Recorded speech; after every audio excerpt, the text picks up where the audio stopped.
It was a long vacation, but I'm back. Let's talk some Chiefs as they took on the Minnesota Vikings and lived to tell the tale. Let's look at the film room.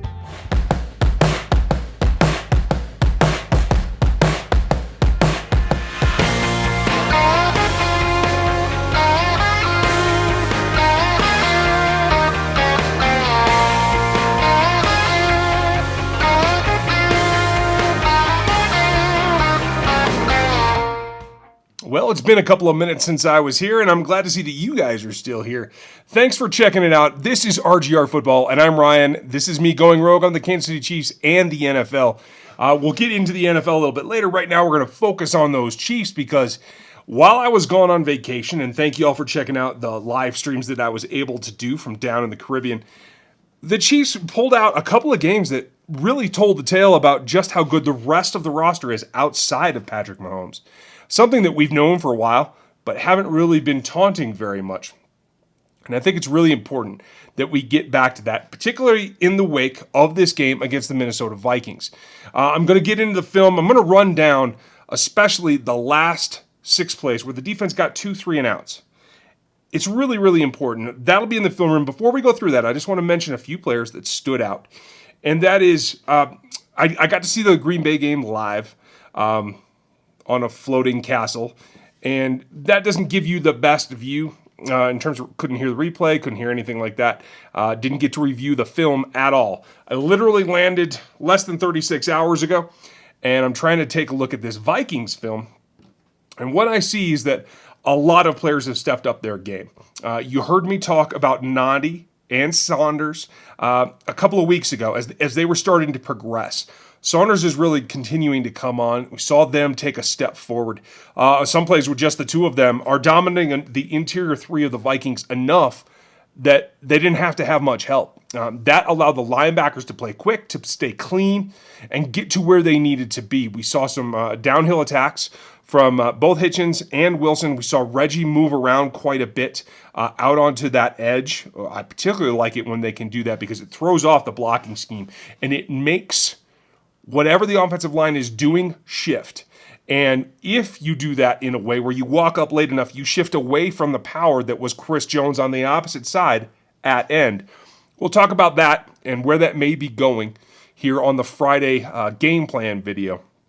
But needless to say, since they've been Denver, Green Bay, and the Vikings, teams that can run, and being able to play in the base more has really helped this defense come along in terms of its aggressiveness, in its ability to play together, and its ability specifically to stop the run.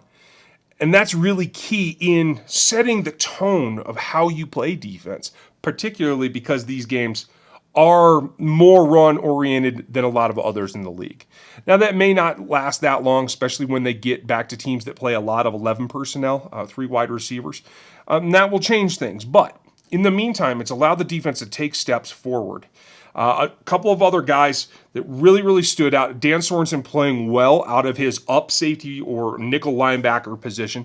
Again, we've talked about him. That's where he plays well. A couple of snaps where he played in the back of the defense. Not anything blown this time, but not something that I want to see him do a lot more of. Another guy that stood out on film, Tano Passanio, making a lot of penetration, using his length very well, getting into the backfield. Really feel like he is coming into his own, and this multiplicity of moving around the formation not only helps Chris Jones and Frank Clark, but it helps Tano Passanio quite a bit. Seen Emmanuel Agua do the same kind of thing. Charvarius Ward has taken a step forward in recent weeks while I was gone, particularly against the Vikings. Now, that said, I don't want anybody to think that if he should have a bad game here and there, that's a super negative for Charvarius. He's going to have some ups and downs. That's just the way it goes. And on offense, I think you really saw what this offense can get back to with Sammie and Tyreek on the field at the same time. Sammie's play strength still continues to astound me. The one-handed catches, those are great, sure. But when he has the ball in his hands, he's able to shed tackles. He's able to convert his athleticism towards the power end of the spectrum, even though we know he has the speed as well. Mecole Hardman had a tough week. Juan Thornhill had a tough week. Those guys will rebound. I'm not worried about that. It's going to ebb and flow for the rookies. That's not a problem. And I think really the biggest standout is that Matt Moore has done his job. He's been a backup that can keep the team moving forward, 2 out of 3 wins, and I do expect Pat to play this week. I could be wrong, but that's just the general feeling that I get. Now, it's just Wednesday, but we'll know more for the Friday game plan video, and I'll be back then to kind of talk about that. So, without any further ado, let's get into the film. We're going to start this session. We're going to run through the 6 plays that the Chiefs defense put up to seal the game, at least on their side of the ball, against the Vikings. We're going to run through them 3 at a time because it was 2 3-and-outs, and it's a progression that I think is useful to see both what the Vikings were doing and how the Chiefs were reacting to it. So we're going to start here. There's 7:40 left in the game at this point, and the Chiefs are trying to contain them. They have a couple of field goals yet to kick, and that's really the goal. And what they've done, they see a personnel package, which is kind of a little bit rare, but something that the Vikings do. They came out in 20 personnel, which means 2 running backs, but no tight ends. So you have your standard 5 offensive line blocking here, 2 running backs, plus the 3 wideouts. And you can see they're basically manned up, a little bit more cushion here, whereas Charvarius Ward is playing in a tighter man look. And that's something that they've done in mixing coverages, whether they all play man or the 2 at the top drop into zone. It doesn't give you much of a giveaway pre-snap, but allows Charvarius Ward to play up to his comfort level in the style that he's best at. They're also stretched across in what I'm calling a big front, a heavy front end 4 with the bigger guys, both Saunders and Noddy inside, and the 3 linebacker configuration. This is the base defense at this point. And it gives you an idea of what they're trying to do to combat the run game, because you have a fullback and you still have Dalvin Cook. And while you've done a good job containing him to this point, you have to make sure that you can maintain that. What we're going to see as we roll forward here, and I'm going to try to slow this down. Matthew's going to back out. They're playing single high, and they're looking to attack this run game that doesn't actually develop. While they're set for it, they choose to go play action. And right here, what we see is the boot that Kirk Cousins is trying to get to is going to be thwarted in a number of ways. And first and foremost, Ogba recognizes right away. He has his responsibility that is upfield to contain this quarterback, and he is charging hard. He's going to get his hands up and get in the way of this pass. The defensive linemen over here are getting a lot of attention. The fake came and carried through over here, and so the down lineman and Damien Wilson are still down here. He's starting to drop, and you can see that the coverage here is a little bit split. Diggs has broken onto the inside, but he's really not open despite having some separation here, because Tyrann Mathieu is playing deep and is in perfect position to watch what Kirk Cousins is doing should he try to deliver this ball. With Ward on the outside, Hitch underneath, and what Ragland is doing, and everybody's been tough on Ragland this season. He is not the greatest cover linebacker, that's absolutely true, but he's not as bad as folks make it out, because right here, he's at a disadvantage and is able to track and get out to his responsibility and make sure that that fullback is in a position to make a catch. And as we roll it forward, that's how it plays out. Diggs tries to pivot because he realizes he's bracketed top and bottom. Doesn't quite realize that if he turns back to the outside, he's still got Ward out here. Thornhill's overplayed his matchup. This was not the best day for Juan Thornhill, but Mo's in good position out top, and there is a little bit of a window here if Kirk Cousins could deliver the ball, but Ogba's definitely in his way, gets his hands up, and just short arms a little pass to the fullback, which would have gone for very little gain had it been completed in the first place. When you look at the opposite side, you can see just how well that Saunders here shaded inside the nose and Derek Noddy are going to make their initial push. Watch the fake as it comes through, and they attack. Pushing up, getting that center backwards. Saunders, another nice rep. Ogba out here getting his hands up, competing against that pass. Really paid off. When we get to this next play, we're going to see, again, they come out in what is now a 3-by-1 formation, still just 5 offensive linemen, and the Chiefs have changed it up. Brought in an extra safety. They're down to 2 linebackers, and you have Tano out here, Ogba inside. They're going to try to man up, and this triangle formation of a couple of tight ends and a wide receiver out here looks like it's a perfect opportunity to try to pass out of. Yet the Vikings choose to go the other way. Damien Wilson sneaks up there and is going to apply some pressure. So now they're rushing 5-on-5. They have Tyrann Mathieu actually coming on the backside should it break out there. Everybody gets penetration. This run goes absolutely nowhere. This is what the Chiefs defense has been coming and building to. They're doing a great job one-on-one getting penetration into the backfield. Watch in particular here on the inside with Derek Nottie, who's just going to demolish this attempted block and drive everybody crazy back into the backfield. Basically, making the play himself, shedding and getting off of that block. Agba comes in to help it out, but it's a beautiful play by Derek Nottie. And then we get to the last play in this drive. The Chiefs are in great position here. It's 3rd and 13. They're ready to roll, and they feel like they're in a good position to attack this particular defense. A little pre-snap movement. This is a really interesting look that we're going to have in the front four. We'll take a look at that in a minute, but manned up basically, showing man 2 deep safeties over the top. You have Sorensen over here a little bit free. Neiman lined up on an edge, 3 down linemen, and Ragland lined up out here.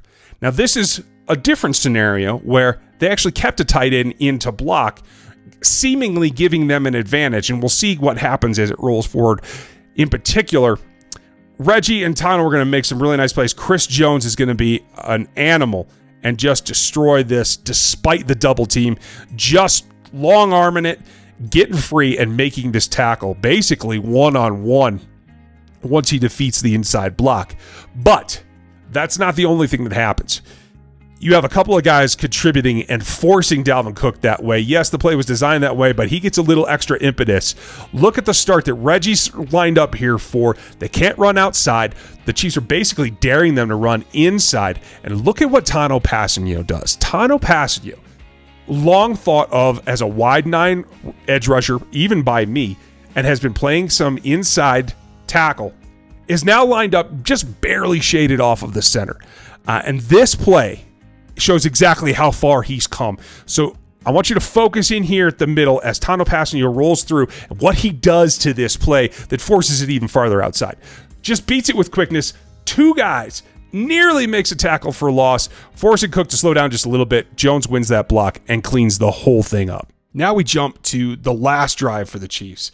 This is approaching the 2-minute warning. They're trying to get this Minnesota team off of the field. They just had a 3 down, and they're feeling their oats a little bit.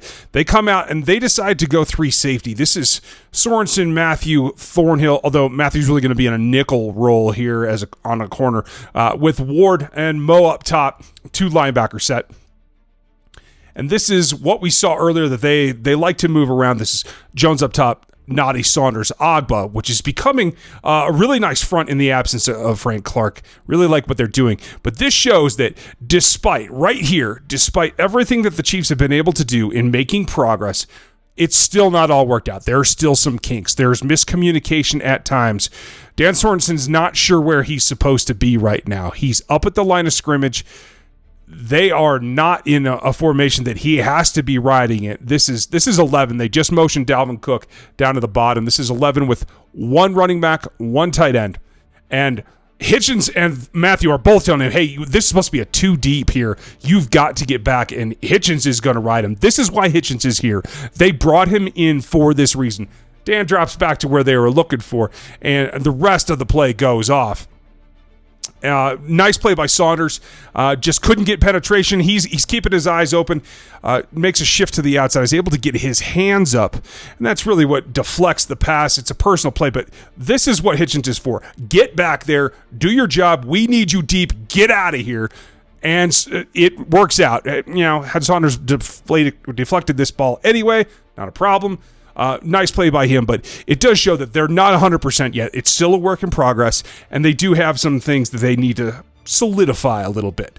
Now we move on to the 2nd down, and they're doing something, again, similar where they've got Ward in here. Matthew's lined up in what looks like a man-nickel situation. Thornhill up top, Sorensen here over the inside, and basically you're going to see them shift out. Man responsibilities, basically, even though it may not necessarily be man every time, where Sorensen is going to be responsible for the inside receiver of this trio. And that's key to remember because you have to see what happens to 84 here later. This is another nice play. on the interior by the defensive line that's going to help spring this. And as the shift comes down, 84 lines back up as an H here, basically. Sorensen has him, and that's what he's reading at this point. This is going to be a nice play from a couple of different players. Agba, Saunders, Noddy gets the double, Chris Jones gets the double. These guys are singled up, and somebody's got to break through and put some pressure on here. Agba is doing a good job watching. His tackle blocked down, so he's got an eye on the quarterback, waiting to see if this is really a handoff or if he's going to pull this back out and look back to drop, and that's exactly what happens. As he does, you see him recognize, and at this point, Sorensen's got the tight end pretty tightly. Good coverage here from Ward, Matthew. Thornhill's looking deep. They're not getting another route, it doesn't look like. So Mo's just kind of minding his business here, locking down territory, looking to see what Dalvin Cook does. And right here, Agba starts to accelerate because this is his role. He's got to get his hands up again, forces an errant throw. And Sorensen's been here just waiting, knowing that this is his man and that if he's going to belly out as a kind of a late delayed outward route, that he's going to be there. This goes for a tackle for loss. Noddy's there. He's pretty excited. I'm pretty excited. It was a nicely developed play. But again, it comes back to what happens over here with Agba recognizing and Sorensen recognizing. This is about playing smart, and that's what Agba's really been. He's been a breath of fresh air this whole season, and he really makes this play. Good to see him pull that off. In a play that really is down the stretch that they needed to have as they get ready to try to close this game out. And now we're down to 3rd and 17. That tackle for loss really put them in a hole. And at this point, the Chiefs shift out again. And they go to what I call their little nickel. Although technically it's still a dime because of the number of safeties here.